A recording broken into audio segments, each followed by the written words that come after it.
मित्रांनो, agrotech farms YouTube चॅनलमध्ये तुमचं स्वागत आहे. तर आज मी चाललेलो आहे कडा तालुका बीड. तर तिकडं जायचं कारण म्हणजे आपण लिंबू लावतोय. तर लिंबूची रोपं आणण्यासाठी तिकडं जातोय. तर तिथं फुले सरबती व्हरायटीची रोपं खात्रीशीर एका ठिकाणी मिळत आहेत असं समजलंय आम्हाला. त्यामुळे मी तिकडं चाललोय रोपं आणण्यासाठी. तर जाऊया आणि रोपं आणूया. आपण जाता जाता रस्त्यामध्ये ज्या लिंबूच्या बागा दिसत आहेत त्या जरा बघत चाललोय, म्हणजे आपल्याला थोडी आयडिया येईल कसं असतं काय असतं. इथं तर सगळे लिंबू खाली पडलेलेच दिसत आहेत आणि झाडावर पण भरपूर लिंबू आहेत. तर मित्रांनो, मी आलेलो आहे आता. गावाचं नाव आहे लिंबोडी, तालुका आहे आष्टी, जिल्हा आहे बीड. तर यांच्याकडे आलेलो आहे आम्ही. तर आपल्याला लिंबूची रोपं घेतली ह्याप्रमाणे यांच्याकडं लिंबूची रोपं आहेत. लिंबूची रोपं घेताना महत्त्वाचं म्हणजे मला काय बघायचं होतं की ज्याच्यासाठी मी बघायला आलोय. तर रोपं हे स्वतः तयार करतात का हे मला बघायचं होतं. तर बऱ्याचशा लोकांचं होतं काय, ट्रेडिंग करतात, कुठून तरी आणतात, कोणाला तरी देतात. तो विषय मला नको होता पहिली गोष्ट. आणि मला ह्याच्यातली रोपं नको होती, पिशवीतली. मला अशी ही वाफ्यातली उपसून दिलेलीच रोपं पाहिजे होती. त्यासाठी मी ही बघायला आलतो. आणि अजून एक काय चेक करायचं होतं मला, मुळांना काय गाठी वगैरे आहे का, निमॅटोड आहे का, हे पण चेक करायचं होतं. तर तसं काय नाही, 8 ते 9 महिन्याची रोपं आहेत त्यांच्याकडं. अशी काय मोठी काय लहान आहेत रोपं. वातावरण चांगलं आहे सध्या, जे बारीक बारीक पाऊस आहे त्यामुळे रोपं आपली चिटकून जातील.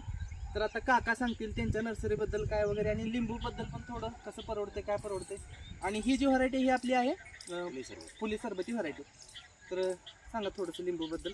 आणि यांची स्वतःची पण बाग आहे. ही रोपं आपण घरी आपल्या बागेची तयार केली, बियापासून तयार केलेली रोपं ही. आणि ही 8 बागेमध्ये ना आपली स्वतःची बाग आहे. त्या बागेमध्ये आपले 110 झाडं आहेत लिंबूचे.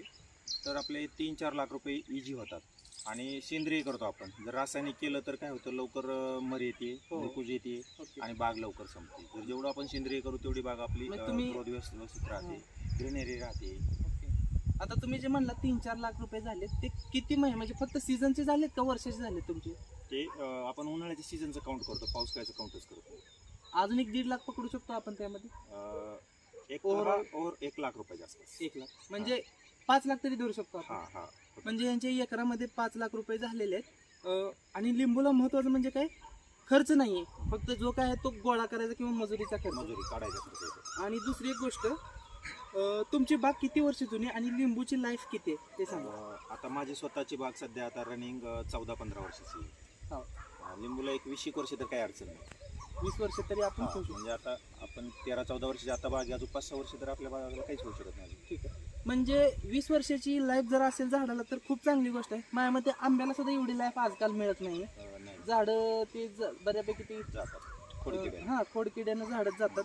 आणि मूळ गोष्ट म्हणजे लिंबूला कसं आहे, डेलीचे पैसे आहेत. शेतकऱ्याला जसं आपण दुधाचा धंदा करतो रोज, त्याला शेतकऱ्याचं ATM म्हणायचं, कॅश क्रॉप.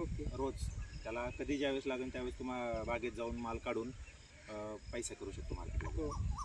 आणि आपण म्हणजे आता बागेमध्ये यांच्या उद्या जाणार आहे, आज थोडासा वेळ झालेला आहे. तर मला एक सांगा तुम्ही, 1 किलो मध्ये फुले सरबतीची किती लिंब बसतात? एक 18-19 लिंब बसतात. 18-19 लिंब, जास्तीत जास्त 20-22 बारीक असते. म्हणजे 50 ग्रॅमचा एक लिंबू फिक्स.